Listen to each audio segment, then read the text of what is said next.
The health pandemic we're currently facing has impacted all industries severely, from the entertainment sector, banking, to other corporates. Most forecasts for economic growth for most countries, if not all of them, have been revised down.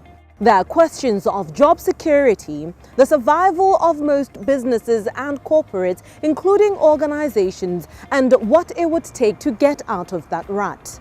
Those who are still afloat at this time have taken deliberate action to ensure they remain in the market. We're talking staff salary cuts, working from home to cut running costs on electricity and water, and unfortunately in some countries, some staff have been let go. However cruel as it may seem, these were the necessary adjustments that were taken to make sure that staff have a workplace to come back to when our current situation has finally stabilized.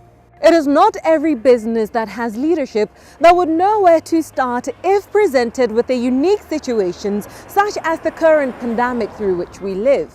Such situations seek robust and tailor-made solutions that would ascertain the business is still standing once the dust settles. It is then that Thornton came up with the resilience wheel, which provides insight on where to focus in stressed or distressed conditions. It is through this wheel that we will be introduced to 5 other considerations to make when your organization is facing tough times. But first, we speak to Thornton Managing Partner Kalyanaraman Vijay, who first explains what the resilience wheel is. Across the world, something which is common is literally everyone has been hit by this pandemic and have been taken by shock. No doubt about it, that's the reality. But the question is, how are we going to come out of it? It needs resilience. It needs resilience for us to take what's happening around us and convert that into an opportunity. And that's exactly what our resilience wheel talks about. To say, how are you going to take the current situation and make the best out of it than saying nothing can be done. I know you've just said now what it is that the resilience wheel is looking at, but what does it aim to achieve primarily? The one word which really comes up as a challenge is stress. When anything of this magnitude happens, what creates in our system is stress. And when we are stressed about things, our mind is not thinking on its own. Now, in simple, stress divided by resilience really changes the results. And now typically with the current pressure around us, the aspect of resilience loses its significance and the stress takes over. And that's exactly what we need to avoid at this point of time. In a typical organization, it's very important to take stock of what is the current situation, what are the challenges we're facing, how are we going to change or adapt our business model to face the needs of today, and give that confidence to our people that we are not going to be allowing COVID-19 to take over us completely. We're going to be using that as a stepping stone to do things which we couldn't do before. For example, I think fourth industrial revolution is something we've been talking about, but I think COVID-19 has literally forced us into that. Whatever said and done, the digital revolution has just been phenomenal for most of us in this country and across the world. So resilience wheel covers every segment an organization needs to be looking deep into so that they are able to take stock of the current situation and come up with a proactive plan so that they are able to, instead of reacting to the situation, proactively face the current situation and come out of it. Let us now talk about those, proactive ways. So what sort of adjustments must leaders of companies be looking into to make sure that they come out of this alive, still in the market? The most important thing one would say is preserve cash. But to me, equally or even more important than that is the people.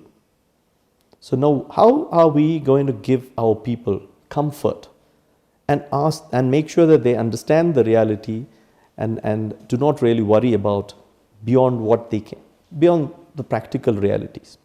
So most important thing is for us to see how are our people placed in terms of their current skill sets to take on the revised, updated business model. For example, if in a profession like ours, during lockdown, literally we had to be working on digital platforms. If somebody says we cannot work on a virtual tunnel, we are used to working on a desktop basis, it's very difficult for people to accept.